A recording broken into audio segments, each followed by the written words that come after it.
Hello friends, नमस्कार। मैं हूं पोखरराम बामणिया। आप देख रहे हैं बामणिया बायोलॉजी एंड न्यूज। आज इस वीडियो के अंदर हम डिस्कस करने वाले हैं कक्षा 11 जीव विज्ञान हाफ ईयरली एग्जाम 2022-23 जिला बाड़मेर का जो प्रश्न पत्र है उसका सेकंड पार्ट, उसमें हम नेक्स्ट 11 से लेकर आगे वाले प्रश्नों को सॉल्व करने का प्रयास करेंगे। तो देखिए, बिना टाइम वेस्ट किए हुए हम बिल्कुल आते हैं उसी बिंदु के ऊपर। प्रश्न संख्या 11, जो 11 नंबर प्रश्न है वो प्रश्न दे रखा है, C3 चक्र का प्रथम स्थायी उत्पाद क्या है। प्रश्न संख्या 11 और C3 चक्र का प्रथम स्थायी उत्पाद, C3 चक्र का प्रथम स्थायी उत्पाद। तो देखिए, C3 चक्र की बात करते हैं तो C3 चक्र का जो पहला स्थायी उत्पाद है वो 3 कार्बन वाला होता है। इस कारण इसे C3 चक्र कहा जाता है। तो 3 कार्बन वाला यौगिक होता है। पहला स्थायी उत्पाद 3 कार्बन वाला होता है, इस कारण ही इसे C3 चक्र कहा जाता है। C3 चक्र कहने का कारण क्या है? इस चक्र के अंदर जो प्रथम स्थायी उत्पाद है उसमें 3 कार्बन पाए जाते हैं, इस वजह से इसे C3 चक्र कहा जाता है। अब उस यौगिक का नाम क्या है? वो यौगिक है 3PGA। यौगिक का नाम क्या है? 3PGA। अब यहां पर PGA की फुल फॉर्म भी पूछी जा सकती है, तो हम यहां लिखेंगे फॉस्फो ग्लिसरिक एसिड। ये इसकी फुल फॉर्म है। ये PG और A, फॉस्फो ग्लिसरिक एसिड। और ये जो ग्लिसरिक एसिड है इसमें 3 नंबर कार्बन पे फॉस्फेट जुड़ा हुआ है, इसलिए इसको 3 फॉस्फो ग्लिसरिक एसिड कहा जाता है। नेक्स्ट क्वेश्चन है, निःश्वसन सुरक्षित आयतन क्या होता है। प्रश्न संख्या 12, ERV। निःश्वसन सुरक्षित आयतन। निःश्वसन सुरक्षित आयतन। निःश्वसन का मतलब होता है, देखो, निःश्वसन का मतलब है वायु को बाहर निकालना। तो निःश्वसन सुरक्षित आयतन का मतलब है वायु की वह अतिरिक्त मात्रा जिसको बलपूर्वक निःश्वसित किया जा सकता है। श्वसन के दौरान हमने देखो, श्वसन के दौरान गैस को ग्रहण किया सामान्य स्थिति में, और सामान्य स्थिति में वायु को बाहर निकाल दिया, लेकिन वायु की वह निकाली गई अतिरिक्त मात्रा जो बलपूर्वक निकाली जा सकती है, मतलब सामान्य श्वसन हो गया, सामान्य श्वसन के बाद में हम बलपूर्वक कितनी वायु को बाहर निकाल सकते हैं, इसको निःश्वसन सुरक्षित आयतन कहा जाता है, जिसको शॉर्ट में ERV कहा जाता है। तो यह आयतन होता है 1000 से 1100 ml। याद रखना, 1000 से 1100 ml जो वायु है इसको सामान्य निःश्वसन के बाद हम बलपूर्वक और बाहर निकाल सकते हैं, तो इसको निःश्वसन सुरक्षित आयतन कहा जाता है। अगला प्रश्न है प्रश्न संख्या 13। इसमें पूछा गया है, कार्बन डाइऑक्साइड का रुधिर में हीमोग्लोबिन के साथ परिवहन किस रूप में होता है। तो देखिए, कार्बन डाइऑक्साइड का परिवहन हीमोग्लोबिन के साथ किस रूप में होता है। मतलब हीमोग्लोबिन ऑक्सीजन को लेकर जाता है ऊतकों तक। ऊतकों में भोजन का ऑक्सीकरण हुआ, ऑक्सीकरण से क्या बनी? Carbon dioxide gas. अब कार्बन डाइऑक्साइड गैस, सामान्यतः कार्बन डाइऑक्साइड गैस रुधिर में घुलित अवस्था में आती है, लेकिन कुछ मात्रा में कार्बन डाइऑक्साइड गैस है वो हीमोग्लोबिन के साथ में भी जुड़ जाती है, और उसके साथ जुड़कर वापस है वो फेफड़ों में आती है। तो कार्बन डाइऑक्साइड हीमोग्लोबिन के साथ किस प्रकार जुड़ती है, किस रूप में जुड़ती है? जो ऑक्सीजन जुड़ती है वो तो ऑक्सी हीमोग्लोबिन बनाएगी, लेकिन कार्बन डाइऑक्साइड जुड़ेगी तो कार्बामिनो हीमोग्लोबिन बनाती है। क्या बनाएगी? कार्बामिनो हीमोग्लोबिन का निर्माण करेगी। मतलब कार्बन डाइऑक्साइड गैस हीमोग्लोबिन के साथ जुड़ेगी तो कार्बामिनो हीमोग्लोबिन का निर्माण करेगी। प्रश्न संख्या 14 प्रश्न है वायरॉइड क्या होते हैं, इसकी खोज किसने की और इससे होने वाले रोग का नाम बताइए। तो देखिए वायरॉइड के बारे में बात करते हैं तो वायरॉइड छोटे आरएनए खंड होते हैं। क्या होते हैं? छोटे आरएनए खंड होते हैं जिसके ऊपर प्रोटीन का आवरण नहीं पाया जाता। छोटे आरएनए खंड होते हैं जिनके ऊपर प्रोटीन का आवरण नहीं पाया जाता। मतलब ऐसे वायरस जिसमें आरएनए पाया जाता है जबकि उसके ऊपर आवरण नहीं पाया जाता है उसको वायरॉइड कहते हैं। इनको नग्न वायरस भी कहा जाता है। इन्हें नग्न वायरस भी कहा जाता है। क्यों? क्योंकि इसके चारों ओर आवरण नहीं पाया जाता। नेक्ड वायरस इसको कहा जाता है, नग्न वायरस कहा जाता है। इसके अंदर एक रज्जु की आरएनए पाया जाता है। एक रज्जु की आरएनए इसके अंदर पाया जाता है। जो एक रज्जु की आरएनए होता है वह वृत्ताकार होता है या सर्कुलर होता है। खोज करने वाले वैज्ञानिक बहुत इंपॉर्टेंट है, किसी भी कॉम्पिटिटिव एग्जाम के अंदर पूछा जा सकता है। वायरॉइड की खोज करने वाले वैज्ञानिक कौन से हैं? डाइनर है। अब यहाँ पर आरएनए के छोटे टुकड़े जिसके ऊपर आवरण नहीं पाया जाता है इनको वायरॉइड कहते हैं। लेकिन इसके उल्टी यदि हम बात करें तो कुछ ऐसे वायरस होते हैं जिनमें जो प्रोटीन है वो पाया जाता है लेकिन अंदर आरएनए या अनुवांशिक पदार्थ नहीं पाया जाता है। उसको क्या कहते हैं? प्रियन कहा जाता है। तो जो प्रियन होते हैं वो जंतुओं में रोग उत्पन्न करते हैं जबकि ये किसमें रोग उत्पन्न करते हैं? पादपों के अंदर रोग उत्पन्न करते हैं। और एक रोग का उदाहरण है potato spindle tumour. Potato spindle tumour नामक रोग ये उत्पन्न करते हैं। तो इस तरह से जो वायरॉइड है खोज डाइनर ने की, पोटैटो स्पिंडल ट्यूमर नामक रोग उत्पन्न करते हैं। नेक्स्ट क्वेश्चन संख्या 15 प्रश्न दे रखा है नीले हरे शैवाल। देखिए नीले हरे शैवाल की बात करते हैं तो इनको इंग्लिश में कहा जाता है ब्लू ग्रीन एल्गी। क्या कहेंगे इसको? Blue green algae. इसलिए इसको शॉर्ट में बीजीए कहा जाता है। यदि एग्जाम में सवाल पूछा जाए बीजीए क्या है तो क्या लिखोगे? बीजीए का मतलब है ब्लू ग्रीन एल्गी, नीले हरे शैवाल। अब ये मोनेरा जगत में आते हैं इसलिए इनको साइनो जीवाणु भी कहा जाता है। मोनेरा जगत के अंदर समस्त जीवाणुओं को रखा गया है तो इसको जीवाणु की संज्ञा दे दी गई है साइनो जीवाणु। तो साइनो जीवाणु और बीजीए नीले हरे शैवाल ये एक ही होते हैं। प्रश्न के अंदर पूछा गया है कि इनमें जो विशिष्टीकृत कोशिका पाई जाती है उसका नाम क्या है? तो वेरी वेरी इंपॉर्टेंट, बीजीए के अंदर नीले हरे शैवालों के अंदर एक विशिष्टीकृत कोशिका पाई जाती है जिसका नाम है हेटेरोसिस्ट। अब इस कोशिका का कार्य क्या है? ये विशेष प्रकार की कोशिका होती है। इस विशेष प्रकार की कोशिका का कार्य है नाइट्रोजन यौगिकीकरण करना या नाइट्रोजन फिक्सेशन का कार्य करना। तो इसका काम रहेगा नाइट्रोजन यौगिकीकरण। अब यहां पर यह प्रश्न आता है कि नाइट्रोजन यौगिकीकरण का क्या मतलब है? तो नाइट्रोजन यौगिकीकरण का मतलब यह है कि वायुमंडल के अंदर जो 78% नाइट्रोजन पाई जाती है, वायुमंडल के अंदर 78% जो नाइट्रोजन पाई जाती है, इस नाइट्रोजन का पेड़ पौधों के द्वारा सीधा उपयोग नहीं किया जा सकता। सीधा उपयोग क्यों नहीं किया जा सकता? क्योंकि यह एक अक्रिय गैस होती है, इसलिए इसका सीधा उपयोग नहीं किया जा सकता। जब इसका सीधा उपयोग नहीं किया जा सकता है इसलिए ये जो बीजी है ये क्या करते हैं? ये इसको विभिन्न प्रकार के यौगिकों में बदलने का कार्य करेंगे।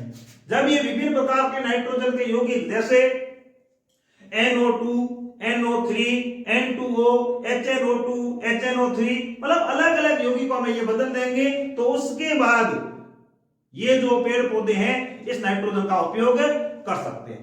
इसी तरह जैसे नाम सुना होगा आपने लेग्यूम कुल के पौधे, फली वाले जो पौधे होते हैं उनकी जड़ों में गांठें पाई जाती है और उन गांठों के अंदर राइजोबियम जीवाणु पाए जाते हैं। तो राइजोबियम जीवाणु भी यही काम करेंगे। क्या काम करेंगे? नाइट्रोजन यौगिकीकरण का कार्य करेंगे और नाइट्रोजन को विभिन्न प्रकार के यौगिकों में बदलेंगे और उस पौधे को उपलब्ध करवाते हैं।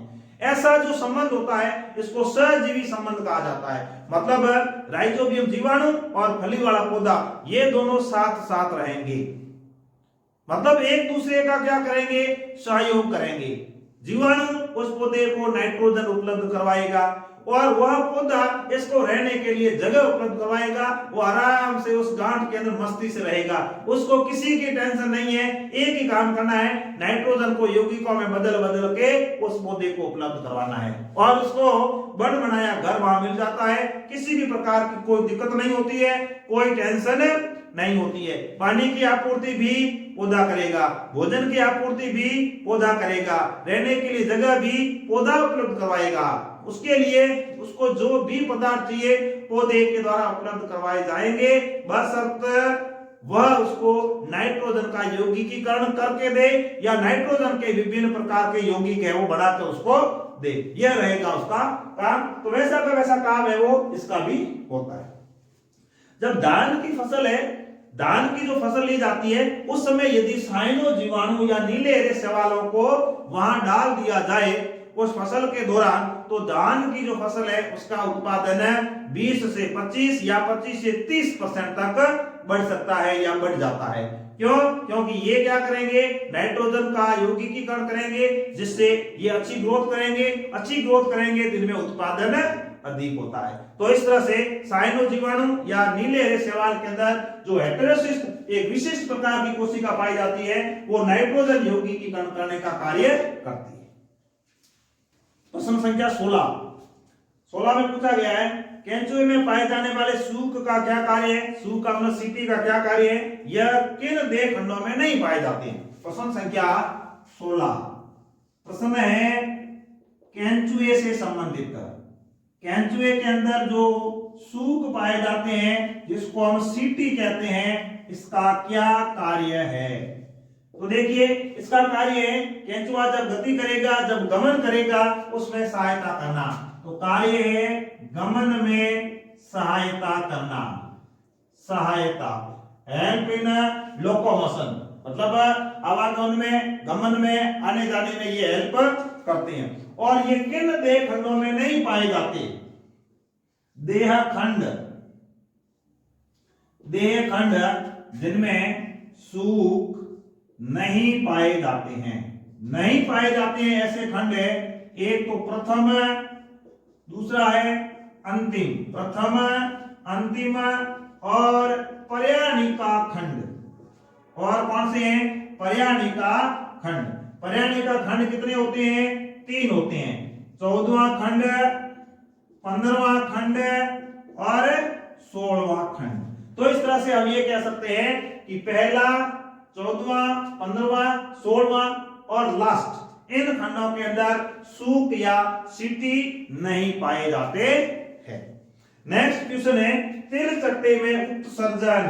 प्रश्न 17 तिल चट्टा, तिल चट्टा जिसको हम कहते हैं कॉकरोच, तिल चट्टा या कॉकरोच, इसके अंदर जो उत्सर्जी अंग होते हैं उनका नाम, उत्सर्जी अंगों का नाम, उत्सर्जी अंगों का नाम क्या है। तिल चट्टे के अंदर जो उत्सर्जी अंग है उनको मेलपीगी नलिकाएं कहा जाता है। क्या कहते हैं, मेलपीगी नलिकाएं, मेलपीगी नलिकाएं। उत्सर्जी अंग है वो मेलपीगी नलिकाएं होती है। मॉर्सेलो मेलपीगी नामक वैज्ञानिक ने इसकी खोज की थी, इसलिए इसको मेलपीगी नलिकाएं कहा जाता है।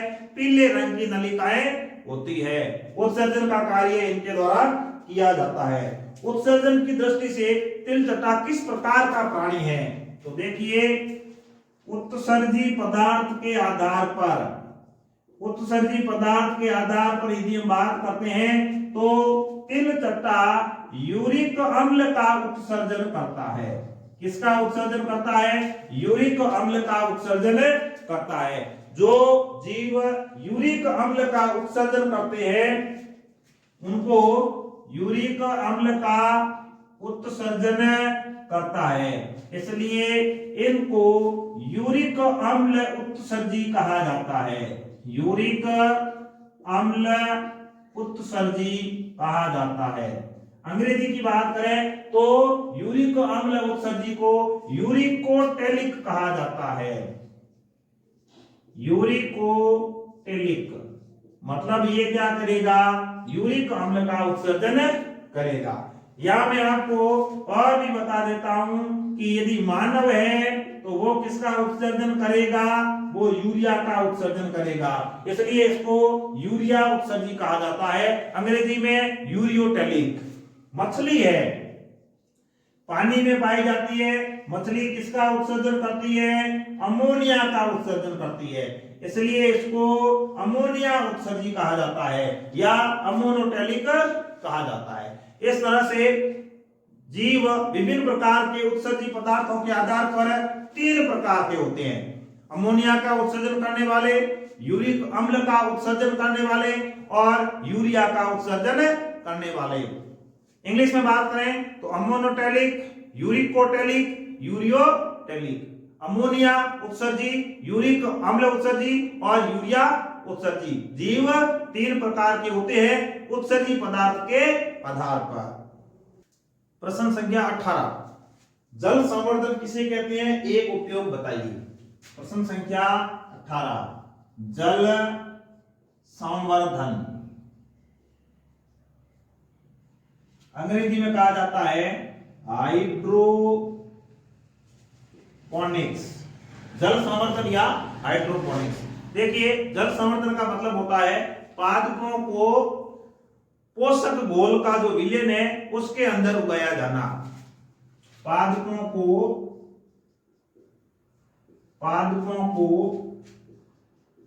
पोषक विलयन में उगाया जाना।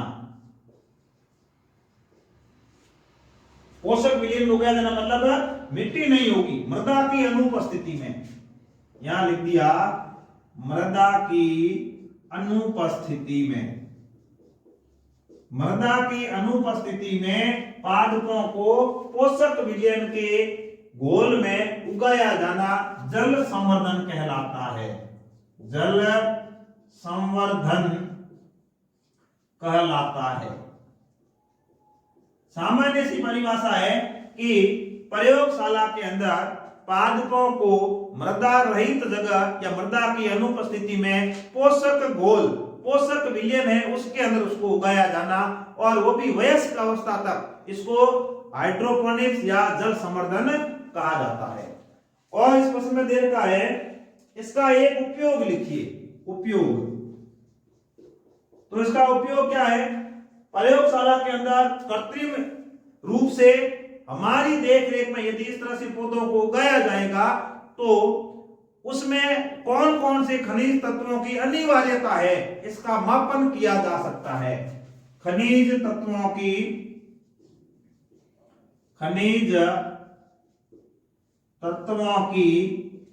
अनिवार्यता की जांच की जा सकती है। मतलब हम पता कर सकते हैं कि पौधे के अंदर कौन सा खनिज तत्व अनिवार्य रूप से आवश्यक है, किस खनिज तत्व की आवश्यकता है, किसकी आवश्यकता नहीं है, कौन सा उसमें अनिवार्य है, कौन सा अनिवार्य नहीं है, इसका पता, इसकी जांच हम इस विधि के द्वारा कर सकते हैं। नेक्स्ट प्रश्न है क्लोरोसिस क्या है। प्रश्न संख्या 19, प्रश्न है क्लोरोसिस। क्लोरोसिस, देखिए क्लोरोसिस का मतलब है पत्तियां हरे रंग की होती है पर्णहरित के कारण। अब यदि उस पत्ती के अंदर जो पर्णहरित है या जो क्लोरोफिल है वो धीरे धीरे नष्ट हो जाए, खनिज तत्वों की कमी के कारण पर्णहरित यदि नष्ट हो जाए तो पत्ती हरी नहीं होकर पीली हो जाती है, या हम ये कहें पत्तियों के अंदर पाया जाने वाला पर्णहरित यदि नष्ट हो जाए, उसका ह्रास हो जाए तो पत्ती का पीला पड़ जाना क्लोरोसिस कहलाता है। पत्तियों में पर्णहरित के नष्ट होने से,